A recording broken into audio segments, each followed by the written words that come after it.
बार की बात है, एक जंगल में एक नाग नागिन का जोड़ा रहता था। नाग नागिन के अलावा वहीं पास में एक नेवले और उसका परिवार भी रहता था। नेवले और नाग नागिन की आपस में बहुत लड़ाई होती थी। नाग नागिन हमेशा शांति से रहना चाहते थे, पर नेवला उन दोनों को मार डालना चाहता था और इस तरह से वो दोनों हमेशा से एक दूसरे से लड़ते थे। एक रोज नाग नागिन नेवले के घर के पास से गुजर रहे थे। आज मैं इन दोनों को नहीं छोड़ूंगा, मार ही डालूंगा। आज तो दावत होगी, दावत भगवान, दावत। नेवला जाकर नाग नागिन के ऊपर हमला कर देता है। नाग नागिन मानव रूप में थे और अचानक से हुए हमले के कारण नागिन को चोट आ जाती है और ये देखकर नाग को बहुत जोर से गुस्सा आता है। नाग अपने असली रूप में आकर एक काला बड़ा सांप बन जाता है। तेरी इतनी हिम्मत, तूने मेरी नागिन को चोट पहुंचाई। हमने आज तक तुझे कभी कुछ नहीं बोला, लड़ाई भी हमेशा तूने ही की, मगर आज तू बचेगा नहीं। नाग गुस्से में जोर से फूंक मारकर नेवले पर ढेर सारा जहर डाल देता है और उसे पूंछ में लपेटकर काट काट कर मार डालता है। तभी नेवली नेवले को बचाने के लिए नागिन को मारने आती है, पर नागिन भी उसे मार डालती है। नाग नागिन उन दोनों को मारकर बहुत खुश होते हैं। अब हमें कोई खतरा नहीं है, हमने हमारे दुश्मन को खत्म कर दिया है। कि तभी नागिन को किसी के रोने की आवाज आती है। ये रोने की आवाज कहाँ से आ रही है? कौन से रोने की आवाज? मुझे तो कोई रोने की आवाज नहीं आ रही। रहने दो, तुम्हें नहीं पता। मैं गर्भवती हूँ तो मुझे ज्यादा महसूस होता है। तुम तो पागल हो। सुनो, ये आवाज तो यहाँ जमीन के अंदर से आ रही है। ये तो नेवले का घर है। तुम्हें इसके अंदर जाकर देखना चाहिए। नाग मानव रूप से सांप रूप में वापस आकर उस बिल के अंदर जाता है और अपने मुंह में पकड़कर एक नेवले के बच्चे को लेकर आता है। ये देखो, ये बच्चा तो नेवले का है। और हाँ, हमने इसके माँ बाप दोनों को मार दिया। हम इसे जंगल में अकेला छोड़ के नहीं जा सकते। अगर ऐसा किया तो जंगल के जानवर इसे मार कर खा जाएंगे। पर ये एक नेवला है, इसके साथ में कैसे रखेंगे? मुझे कुछ नहीं पता, मैं भी माँ बनने वाली हूँ और ऐसे में इस प्यारे छोटे बच्चे को अकेला नहीं छोड़ सकती। और नागिन जिद करके उस नेवले के बच्चे को घर ले आती है और दोनों उसे पालने लगते हैं और उसका नाम निवेश रख देते हैं। नाग नागिन के पास एक बोलने वाला तोता भी होता है जो उन्हें आसपास की बातें बताता था। निवेश और तोते की भी बहुत अच्छी दोस्ती हो जाती है और फिर नागिन के एक सुंदर लड़की होती है जिसका नाम बेला रखा जाता है। बेला और निवेश बचपन में साथ खेलते, साथ सोते और साथ ही मस्ती करते थे, मगर जहां बेला इच्छाधारी नाग नागिन की लड़की होने की वजह से मानव रूप में थी, वहीं निवेश अपने नेवले रूप में ही रहता था। धीरे धीरे निवेश और बेला बड़े होने लगे और फिर एक दिन, माँ देखो, निवेश ने मुझे नाखून मारा। नी माँ, वो गलती से हुआ। पता नहीं मुझे अचानक क्या हुआ कि मैंने नाखून मार दिया। नागिन चिंता में आकर नाग के पास जाती है।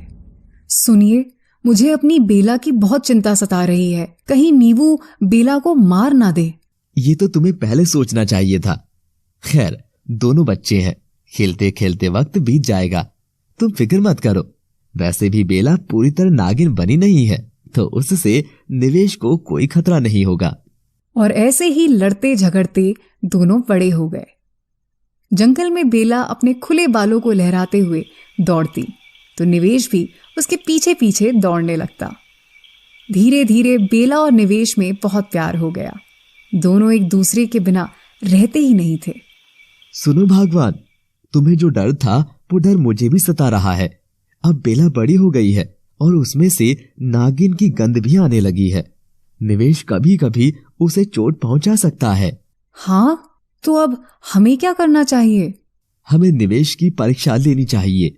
नाग नागिन जंगल से दूर जाने का नाटक करते हैं और निवेश और बेला को अकेला छोड़ देते हैं और अपने तोते को उन पर नजर रखने के लिए कहते हैं। निवेश और बेला एक पेड़ के नीचे बैठे रहते हैं। बेला, क्या तुम भी मुझसे उतना ही प्रेम करती हो जितना मैं? हाँ, मैं तो बहुत प्रेम करती हूँ। तभी किसी की जोर से हंसने की आवाज आती है। दोनों देखते हैं, ऊपर एक चील उड़ रही होती है। क्यों रे नेवले, तू उसी से प्रेम कर बैठा जिसके माँ बाप ने तेरे माँ बाप को मार डाला। मेरे माँ बाप को? पर मैं तो इन्हें जंगल में मिला था। कितना मूर्ख है तू। नाग नागिन ने मिलकर तेरे माँ बाप को धोखे से मार डाला था और तुझे बंदी बनाकर उठा लाए ताकि तू उम्र भर इनकी गुलामी करे। ये सुनते ही निवेश को बहुत जोर से झटका लगता है। निवेश क्रोध में आकर खड़ा होता है और बेला को चुनौती देने लगता है। कितना अच्छा नजारा है। अब दोनों में से कोई ना कोई एक दूसरे को मार डालेगा और फिर मैं उसका स्वादिष्ट मांस खाऊंगा। तुम गलत समझ रहे हो निवेश, ये जरूर हमारी लड़ाई करा रहा है। नहीं, मैं किसी को नहीं छोड़ूंगा। ये कहते हुए निवेश बेला पर कूदता है। बेला को भी क्रोध आता है और वो भी लड़की से नागिन बन जाती है। दोनों एक दूसरे के ऊपर टूट पड़ते हैं कि तभी एक आवाज आती है, रुक जाओ। सामने नाग नागिन का तोता बैठा होता है। तुम दोनों ऐसे नहीं लड़ सकते हो। नहीं, इसने मुझ पर हाथ उठाया, मैं इसे नहीं छोड़ूंगी। तुम्हें दिखाई नहीं देता? वो शैतान चील तुम दोनों की आपस में लड़ाई कराना चाह रहा है। क्योंकि तोते के पास भी जादुई शक्तियां थी तो वो नीवू को जादू से उस दिन का दृश्य दिखाता है। ये मैं क्या अनर्थ कर रहा था?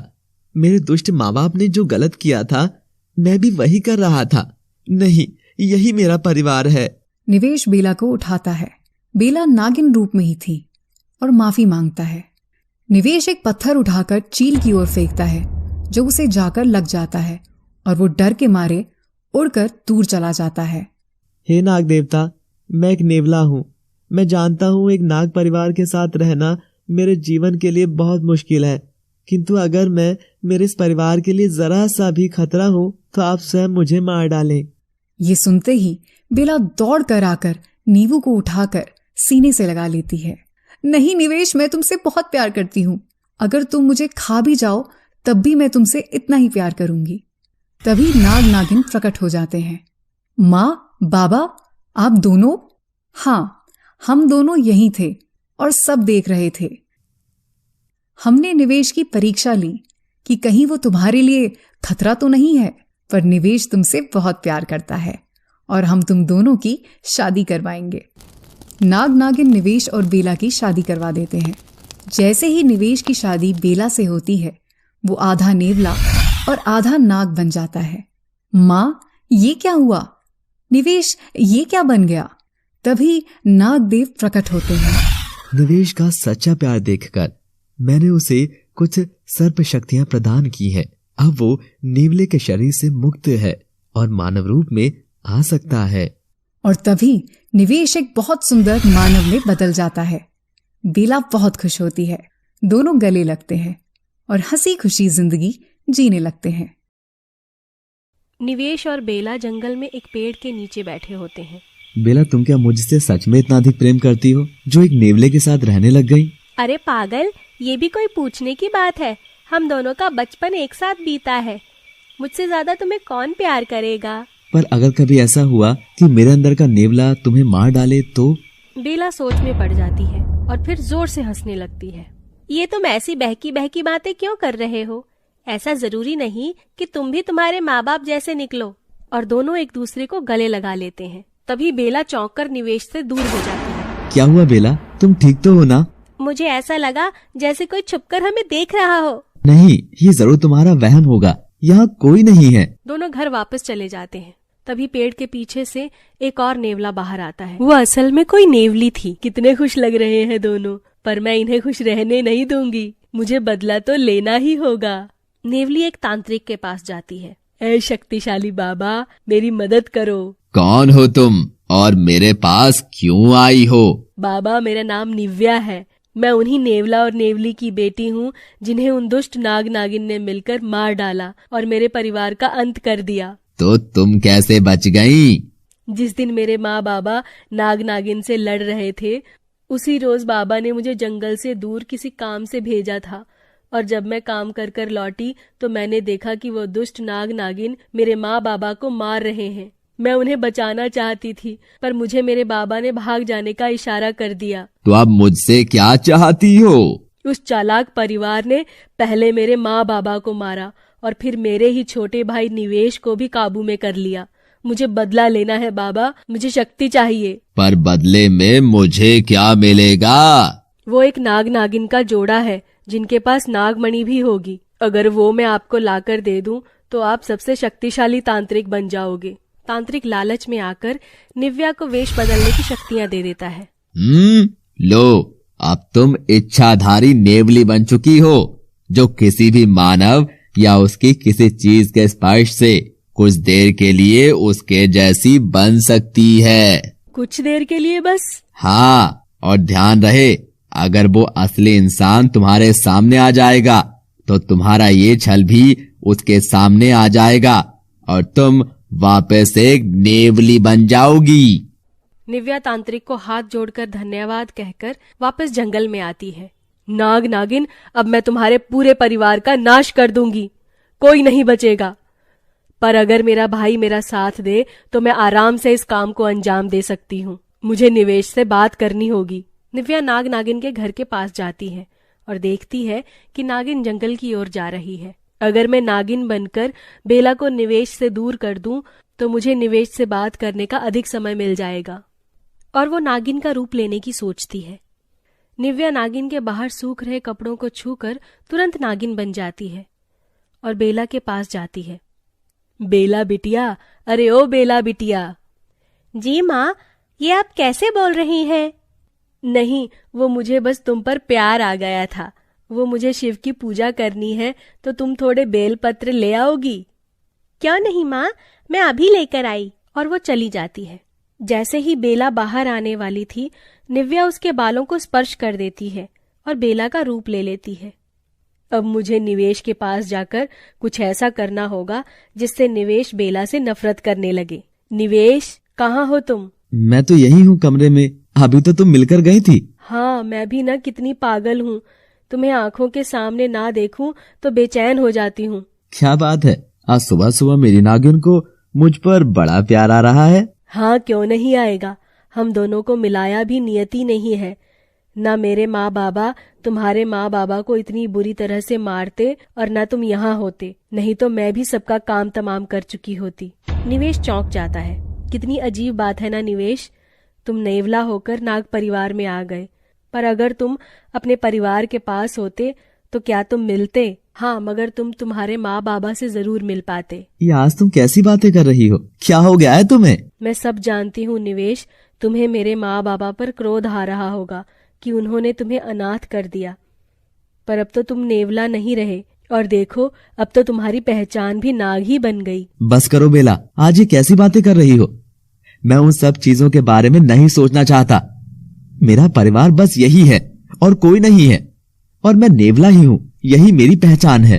निव्या बेला को जंगल से लौटकर आता हुआ देख लेती है। हाँ, जानती हूँ, आज के बाद मैं कभी इस बात का जिक्र नहीं करूंगी और तुम भी भूल जाना कि मैंने कभी ऐसा कुछ कहा था। और वो बाहर आ जाती है। बेला बेलपत्र के पत्ते अपनी माँ को देने जाती है तो देखती है वहां पर तो कोई नहीं था और वो पत्ते रखकर चली जाती है। निव्या दूर जाकर नेवली के रूप में आ जाती है और आगे की तरकीब बनाती है। इधर निवेश। बेला ने आज जो बातें कही हैं, मुझे उसके बारे में नहीं सोचना चाहिए। अब से मेरा परिवार यही है और मैं इन सबसे बहुत प्यार करता हूँ। निव्या ये देखकर चौंक जाती है। अरे बेवकूफ भाई, क्या हो गया तुझे? तुझे तो तेरे माँ बाप की मौत का बदला लेना चाहिए था, पर अब मुझे ही कुछ करना होगा। निव्या इस बार निवेश का वेश बदलकर बेला के पास जाती है और बेला की पीठ पर नाखून से घाव बना देती है। ये तुम क्या कर रहे हो निवेश? मुझे मार क्यों रहे हो? वो सुबह जो तुम बकवास कर रही थी ना, ये उसी का बदला है। कैसी बकवास? अब तुम्हें मेरी बातें बकवास लगने लगी? तेवर तो देखो तुम्हारे। मैं कैसे भूल गया कि तुम आखिर हो तो उनकी ही बेटी जिन्होंने मेरे माँ बाप को मिलकर मार डाला था। तभी कमरे में नागिन आ जाती है। क्योंकि निवेश भी नेवला था और निव्या भी, इसलिए कोई भी नेवले की गंध को पहचान नहीं पाते। माँ, देखो इसने क्या किया और ये कैसी बातें कर रहा है, मुझे डर लग रहा है माँ। मेरा बस चले तो मैं तो तुम्हें खा जाऊं, पर वो बस तुमसे प्यार करता हूँ ना, तो कुछ करता नहीं हूँ। ये देखकर नागिन निवेश को वहाँ से भगा देती है और बेला भी नाराज हो जाती है। तभी असली निवेश घर आता है। बेला, ये देखो, मैं तुम्हारे लिए फूल लाया हूँ, तुम्हें पसंद है ना? बेला और नागिन दोनों ही निवेश से बात नहीं करते। मुझे तुमसे कोई बात नहीं करनी, तुम जाओ यहाँ से। निवेश को कुछ समझ नहीं आता और वो चला जाता है। निव्या ऐसे ही धीरे धीरे निवेश और बेला के बीच में दूरियां पैदा कर देती है। कभी निव्या निवेश बनकर बेला को मारती थी तो कभी निव्या बेला बनकर निवेश की ओर जहर फेंकती है। दोनों में लड़ाइयां शुरू होने लगी थी। नाग नागिन को कुछ बहुत अजीब लगता है। सुनिए, आपको क्या लगता है कि हमारा निवेश अपनी बेला के साथ ऐसा कुछ क्यों कर रहा है? नहीं, मुझे ऐसा नहीं लगता है। कुछ तो बहुत गड़बड़ चल रहा है जो हमें नजर नहीं आ रहा है। स्वामी, हमें इसका पता लगाना बहुत जरूरी है, नहीं तो ऐसा ही रहा तो बेला और निवेश एक दूसरे का खून कर देंगे। निव्या ये सब छुपकर सुन रही थी और उसे नाग नागिन का घर बर्बाद होता देखकर बहुत खुशी हो रही थी। बस बहुत जल्दी निवेश को ये एहसास हो जाएगा कि ये नाग नागिन का परिवार इसका परिवार नहीं है, बल्कि ये खूनी है। फिर मैं और मेरा भाई दोनों मिलकर इस पूरे खानदान को खा जाएंगे। हा हा हा हा हा। नाग नागिन भोलेनाथ की तपस्या करने के लिए पहाड़ों में जाने की सोचते हैं और निवेश और बेला को अकेला छोड़ देते हैं। मैं जानती हूँ तुम दोनों की अभी बहुत लड़ाइयाँ हो रही हैं, पर तुम दोनों हमेशा याद रखना कि तुम दोनों एक दूसरे का प्यार हो और कोई तीसरा तुम्हारे बीच ना आने पाए। बेला और निवेश एक दूसरे की ओर देखते हैं और नाग नागिन चले जाते हैं। निवेश, आखिर हम लड़ क्यों रहे हैं? मैं नहीं जानता बेला, मुझे आखिर हुआ क्या है और तुम भी इतनी नाराज क्यों रहती हो? दोनों रोते हुए गले मिलते हैं। जो हुआ उसे भूल जाओ निवेश, हम दोनों एक दूसरे से बहुत प्यार करते हैं, हमारे बीच में कभी भी कोई तीसरा नहीं आ सकता। निवेश मानव रूप से आधा नाग और आधा नेवला रूप में आ जाता है। हाँ बेला, मैं भी तुमसे बहुत प्यार करता हूँ, मैं तुम्हें कभी चोट नहीं पहुँचाऊंगा। बेला के आंसू पोंछते हुए पूंछ हिलाने लगता है, जिसे देखकर बेला बहुत हंसती है। दोनों खुशी खुशी कमरे में चले जाते हैं। निव्या दूर खड़े होकर गुस्से में ये सब देख रही थी और जोर से चिल्लाती है, छी, प्यार ही प्यार, इनका प्यार तो मुझे मेरा बदला कभी पूरा करने नहीं देगा। तांत्रिक की दी हुई शक्तियों के साथ मुझे कुछ आइडिया सोचना होगा।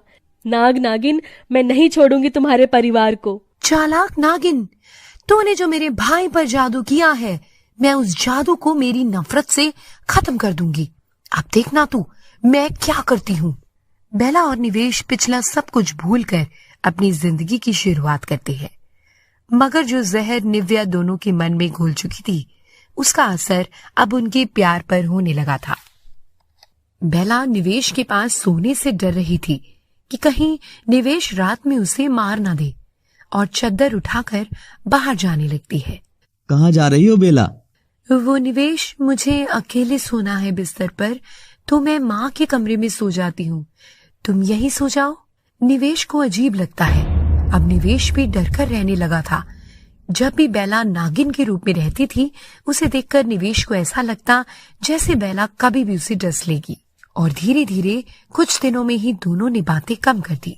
और एक दिन बेला पेड़ के नीचे बैठी हुई थी, तभी उसे एक आवाज आती है जो किसी लड़के की थी। बेला आवाज का पीछा करते हुए उस ओर जाती है और देखती है कि सामने एक लड़का पड़ा हुआ है और उसके पाँव में चोट लगी है। अरे ये क्या, तुम तो जख्मी हो।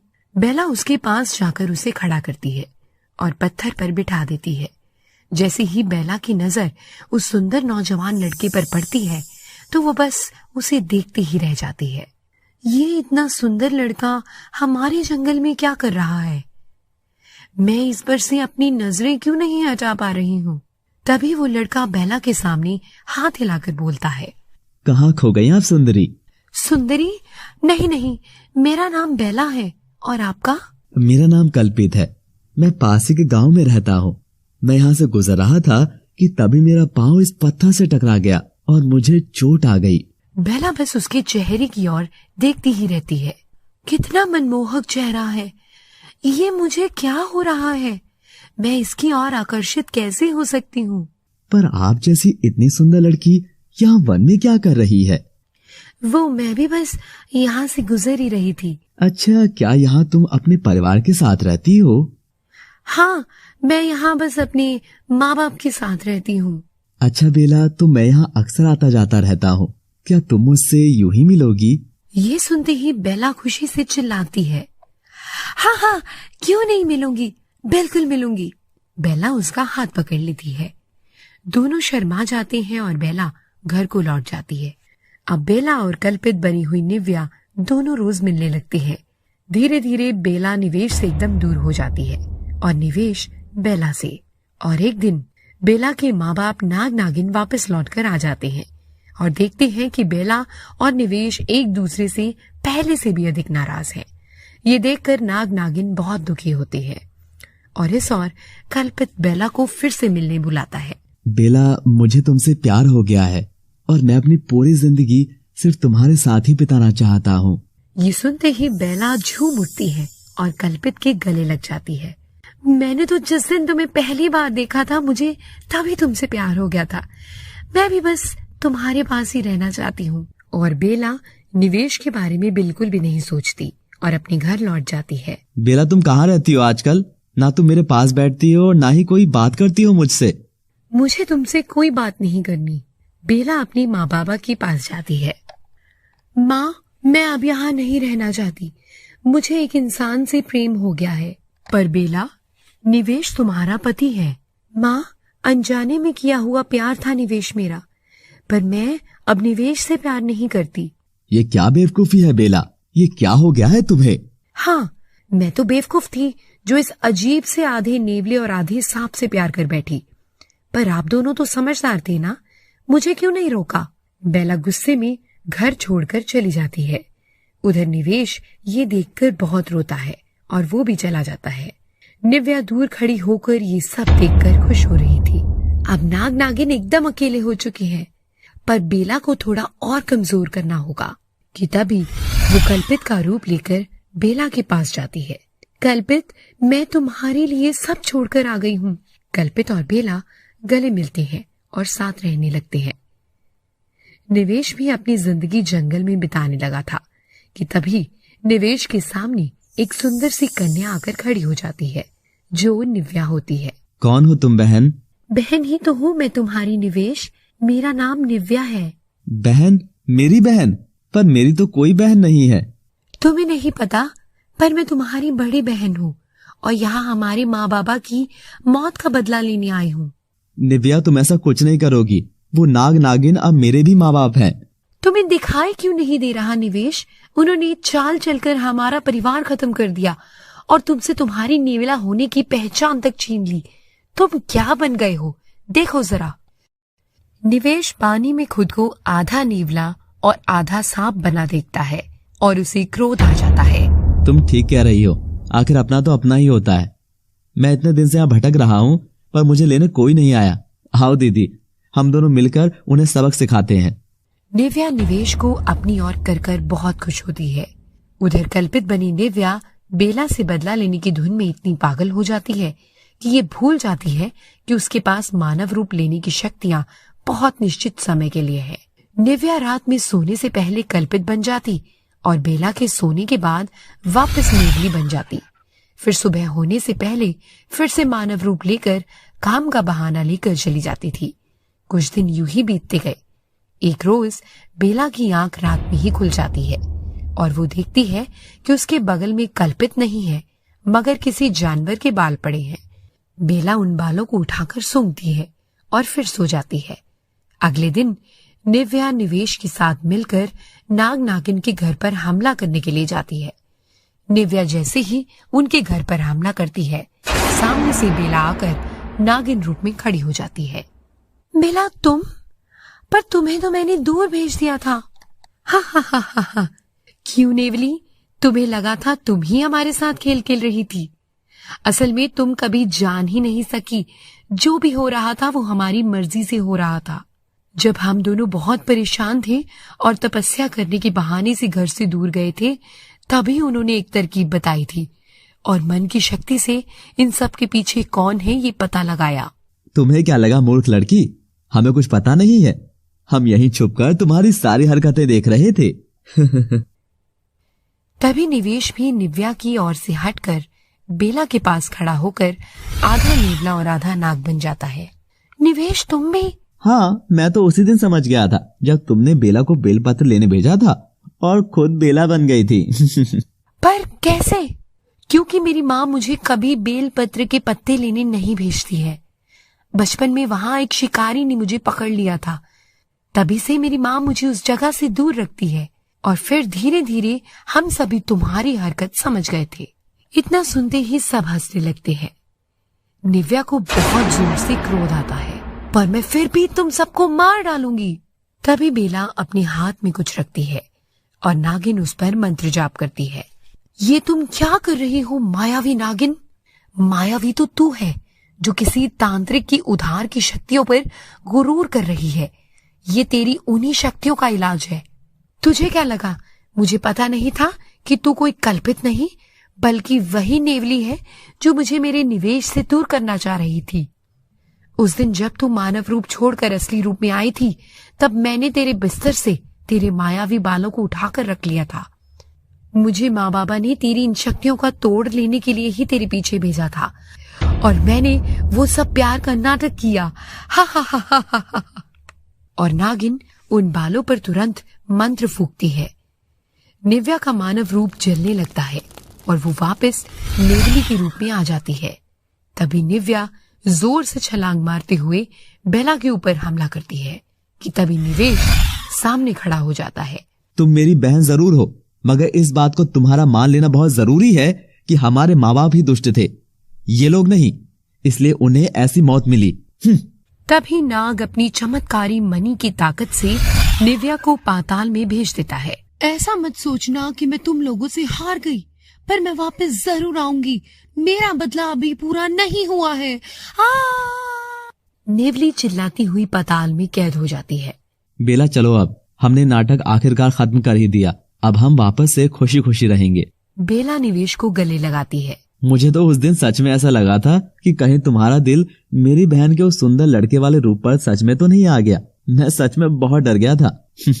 पर बाबा, आपके पास नागमणि है, ये आपने मुझे पहले कभी नहीं बताया। हाँ, बेला को बताइए आप। बेला, हम जंगल में रहते जरूर हैं, पर मैं कोई मामूली नाग नहीं हूँ। इसके पीछे एक बहुत लंबी कहानी है। कहानी? अरे वाह बाबा, सुनाइए ना कहानी। इतने बड़े नाटक के बाद एक कहानी तो सुना ही दीजिए। बेला और निवेश बहुत खुश होती हैं। ये उस समय की बात है जब मैं तुम्हारी माँ से बस मिला ही था। बाबा सुनाइए ना कहानी आपके और माँ की। हाँ माँ, आप ही बता दो कैसे आप दोनों मिले और ये नागमणि कैसे आई। ये उस समय की बात है जब मैं तुम्हारी माँ से बस मिला ही था। नाग का नाम राघव था और नागिन का मंजरी। मैं नागलोक के राजा का छोटा बेटा था। क्या नागलोक के राजा मेरे दादा हैं? हाँ, मुझसे बड़ा मेरा भाई केशव और मुझ में अक्सर झगड़े होते थे। केशव की नजर हमेशा नागराज की मणि पर ही रहती थी और मुझे बात पता थी। एक दिन बाबा ने हम दोनों को बुलाया और कहा कि अगर मेरी नागमणि को प्राप्त करना चाहते हो तो उसके बदले में तुम्हें अपने प्यार की बलि देकर मेरे पास लाना होगा और बदले में ये नागमणि उसी की। पर पिताजी, मैं तो किसी से प्रेम नहीं करता। अब तुम्हें मणि के लिए प्रेम करना भी सीखना होगा मेरे बच्चे। और मैं और केशव नागलोक से पृथ्वीलोक पर आ गए, इसी जंगल में। और बस फिर ये मेरी जिंदगी में आए। वो कैसे बाबा?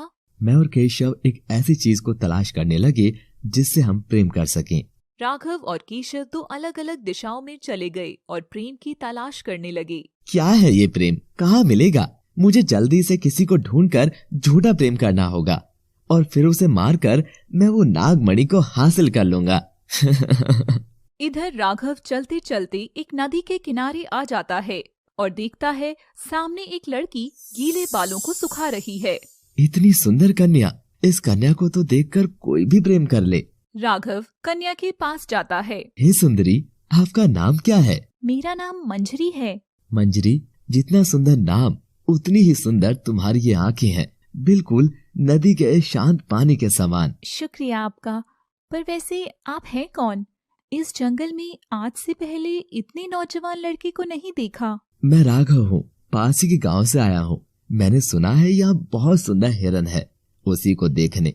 पर मुझे किसी ने नहीं बताया कि यहाँ एक बहुत ही सुंदर लड़की भी रहती है। मंजरी ये सुनकर मुस्कुरा देती है। तुम कहाँ रहती हो मंजरी? मेरा घर तो यही नदी के पास है। मैं भी अब से यहीं रहूंगा, क्या तुम मुझसे मिलोगी? राघव और मंजरी की एक दूसरे से नजर मिलती है और मंजरी मुस्कुराकर चली जाती है और राघव भी वहाँ से चला जाता है। अब राघव वहाँ रोज आने लगा और मंजरी और राघव एक दूसरे से मिलने लगे। एक दिन राघव ने मंजरी के करीब जाकर बोला, मंजरी, मैं तुमसे सच में बहुत प्रेम करने लगा हूँ। मैं भी तुमसे प्रेम करती हूँ राघव। राघव और मंजरी गले मिलते हैं। जैसे ही राघव मंजरी को छूता है, मंजरी नेवली में बदल जाती है। राघव ये देखकर चौंक जाता है। ये क्या? कौन हो तुम? और मेरी मंजरी कहाँ गई? मंजरी वापस मानव रूप में आती है। मैं इच्छाधारी नेवली हूँ। मैं लड़की का भी रूप ले सकती हूँ, पर मुझे यह समझ नहीं आया कि मैं आखिर नेवली रूप में आई कैसे।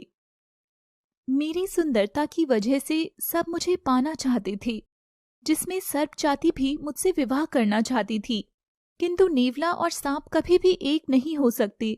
इसलिए ही मुझे श्राप मिला हुआ है कि यदि कोई नाग मुझे छुएगा तो मैं अपने नेवली रूप में आ जाऊंगी। ये सुनते ही राघव के होश उड़ गए। मैंने तुमसे झूठ बोला था मंजरी। मैं नागलोक के राजा नागराज का छोटा बेटा राघव हूँ। तो तुम सिर्फ उस नागमणि के लालच में मुझसे झूठा प्रेम करने का नाटक कर रहे थे और मुझे मारना चाहते थे? नहीं मंजरी, ऐसा नहीं है। मैं तुमसे सच में प्रेम करने लगा हूँ, बहुत प्रेम। एक नाग और नेवली कभी भी एक नहीं हो सकते हैं। बेहतर होगा तुम मुझे मार ही दो। और एक कुल्हाड़ी उठाकर राघव के हाथ में दे देती है और जमीन पर झुक जाती है। राघव कुल्हाड़ी हाथ में लेकर रो रहा था और कुल्हाड़ी फेंक देता है। मैं तुम्हें कैसे मार सकता हूँ? मुझे ऐसी कोई भी नागमणि नहीं चाहिए जो मुझे मेरी मंजरी से दूर करे। मैं सच में तुमसे बहुत प्रेम करता हूँ। ये सुनते ही मंजरी खड़ी होती है और राघव की ओर देखती है और उसके आंसू पोंछती है। जैसे ही वो उसे छूती है तो तुरंत ही नेवली बन जाती है। मंजरी के नेवली अवतार को देखकर राघव भी खुद पर काबू नहीं कर पाता और काला नाग बन जाता है और दोनों एक दूसरे से लड़ते हैं। कि कभी राघव वापस मानव रूप में आता है और जमीन पर पड़ी मंजरी से कहता है, तुमने ठीक ही कहा था मंजरी, एक नाग और नेवली कभी एक नहीं हो सकते। मैं नहीं चाहता कि मैं तुम्हें मारूं और मैं खुद पर काबू भी नहीं कर पाऊंगा, तो बेहतर ये होगा कि मैं वापस नागलोक जाता हूँ। और ये कहकर चला जाता है। जमीन पर पड़ी नेवली रूपी मंजरी मानव रूप ले लेती है और रोने लगती है। हे ईश्वर, ये कैसा अन्याय किया तूने हम दोनों के प्यार में। मैं भी तुमसे बहुत प्रेम करती हूँ राघव, पर मुझे भी डर है कि कहीं तुम्हें चोट ना पहुंचा दूं। इस और केशव भी भटकता हुआ उस नदी के पास आ जाता है। केशव की नजर नदी किनारे उदास बैठी हुई मंजरी पर पड़ती है और वो बस उसे देखता ही रह जाता है। इतनी सुंदर कन्या, इससे तो किसी को भी प्रेम हो जाएगा। अब मुझे देरी नहीं करनी चाहिए। केशव मंजरी के समीप जाता है। हे सुंदरी। मंजरी को लगा राघव वापस आ गया और वो खुशी से मुड़कर देखती है, पर वहाँ केशव ही होता है। तुम कौन हो और मुझसे क्या काम है? हे सुंदरी, इतना भी कड़वा ना बोलो। ये सुंदरी सुंदरी क्या लगा रखा है? जाओ यहाँ से, मुझे बात नहीं करनी। इतने नखरे तुम्हारे। अब तो तुम ही मेरी उस नागमणि तक पहुँचने का जरिया हो सुंदरी। क्या कहा? नागमणि? कौन हो तुम? केशव पास में रखी कुल्हाड़ी को उठाता है और मंजरी की ओर ले जाकर कहता है, मुझे तुमसे पहली नजर में ही प्रेम हो गया और अब तुम मुझे वो नागमणि दिलवाओगी। और यूं बोलते हुए बिना कुछ सुने ही मंजरी को कुल्हाड़ी से काट देता है और मंजरी को उठाकर नागलोक ले जाता। इधर नागलोक में नागराज और राघव के बीच बातचीत चल रही होती है। लगता है तुम्हें उस नागमणि से प्रेम नहीं है, जो तुम प्रेम का बलिदान नहीं दे सके। पिताजी, मुझे नागमणि से कहीं ज्यादा मेरे प्रेम से प्यार था, जिसे मैं अपने हाथों से नहीं मार सकता था। कि तभी केशव प्रवेश करता है और जोर से चिल्लाता है, पिताजी देखिए, मैंने अपने प्रेम की बलि दे दी। और मंजरी को ले जाकर नागराज के पांव में रख देता है। राघव जैसे ही लड़की को देखता है अपना होश खो देता है। राघव मंजरी के पास बैठकर जोर जोर से रोते हुए, हे नागदेव, ये कैसा अनर्थ हो गया। मेरी मंजरी, तुम नहीं मर सकती। भाई, ये तुमने क्या किया? जिस प्यार की जान बचाने के लिए मैंने मणि तुम्हारे हवाले करने की सोची, और तुमने मेरे उसी प्यार को मार डाला। कैसा तुम्हारा प्रेम? मुझे तो पहली नजर में ही ये पसंद आ गई और मैंने कुल्हाड़ी उठाकर इसे मार डाला। कि तभी मंजरी का शरीर नेवले में बदल जाता है। ये देखकर केशव और नागराज चौंक जाते हैं। नागराज केशव को चुप करते हुए कहते हैं, ये क्या? ये तो एक इच्छाधारी नेवली थी। राघव, तुम्हें एक नेवली से प्रेम हुआ है? पिताजी, मैंने तो कहा था कि ये इस नागमणि के लायक ही नहीं है, गद्दार है ये। हाँ पिताजी, मंजरी एक नेवली है, पर मुझे इससे फर्क नहीं पड़ता। मैं उसे बचाने के लिए उससे दूर भी जा सकता हूं। मैं सच में इससे प्रेम करने लगा था भाई, सच में। पिताजी, लाइए मेरी नागमणि। और राघव के पास जाकर, बेवकूफ, मैंने वो बात ये देखने के लिए कही थी कि नागमणि का लालच क्या तुम दोनों से किसी मासूम की बलि दिलवा सकता है। राघव, तुम इस परीक्षा में सफल हो चुके हो। मन के प्रेम से बड़ा कोई प्रेम नहीं है, किसी नागमणि का भी नहीं। और केशव को नागलोक से निकाल देता है। ऐसी सफलता किस काम की पिताजी, जिसमें मैंने अपनी मंजरी को खो दिया। फिक्र मत करो बेटा, तुम्हारी मंजरी ठीक हो जाएगी। और नागराज उस नागमणि को मंजरी के सर पर लगा देते हैं। जैसे ही नागमणि मंजरी को छूती है, मंजरी लड़की के रूप में जिंदा हो जाती है। राघव, मैं यहाँ कैसे? राघव मंजरी को सारी बात बताता है और उसके पास जाकर उसका हाथ थामता है। जैसे ही राघव मंजरी को छूता है, वो वापस से नेवली रूप में आ जाती है। ये देखकर नागराज मंजरी को आशीर्वाद देकर उस श्राप से मुक्त कर देते हैं और तभी नागदेव प्रकट हो जाते हैं। सभी नागदेव को प्रणाम करते हैं। राघव, तुमने नागलोक का मान रखा है, इसीलिए मैं मंजरी को नाग शक्तियां प्रदान करता हूँ। और गायब हो जाते हैं और फिर मंजरी नागिन रूप में आ जाती है। ये देखते ही राघव खुशी से मंजरी को गले लगा लेता है, नागराज नागमणि मंजरी को देते हुए। ये नागमणि तुम्हारे नागिन रूप को समय के साथ और मजबूत करेगी, मगर ध्यान रहे, तुम्हारे नेवली का बस रूप तुमसे अलग हुआ है, पर नेवली के गुण नहीं। और मंजरी और राघव खुश होकर जमीन पर आ जाते हैं। माँ, आप नेवली हैं? हाँ बेटा, नागिन रूप से पहले मैं नेवली ही थी और निवेश के माँ बाबा मेरे बहुत अच्छे दोस्त थे, इसलिए उस दिन जंगल में निवेश को मैं छोड़ नहीं सकी। ये सुनकर निवेश बहुत चौंक जाता है। पृथ्वी लोक पर आने पर जब एक दिन मैं उन लोगों से मिलने गई थी। आ गई गद्दार, हमारे दुश्मन से विवाह करके तूने हम नेवलों पे दाग लगा दिया है, चली जा यहाँ से। और ऐसे निवेश के माँ बाबा ने हमें दुश्मन मान लिया, पर मैं और तुम्हारे बाबा हर चीज से लड़ना जानते थे और अपनी जिंदगी खुशी खुशी जीने लगे। और फिर तुम दोनों मेरी जिंदगी में आए और हमारा परिवार पूरा हो गया। सब खुशी खुशी एक दूसरे को थामे हुए घर के अंदर चले जाते हैं।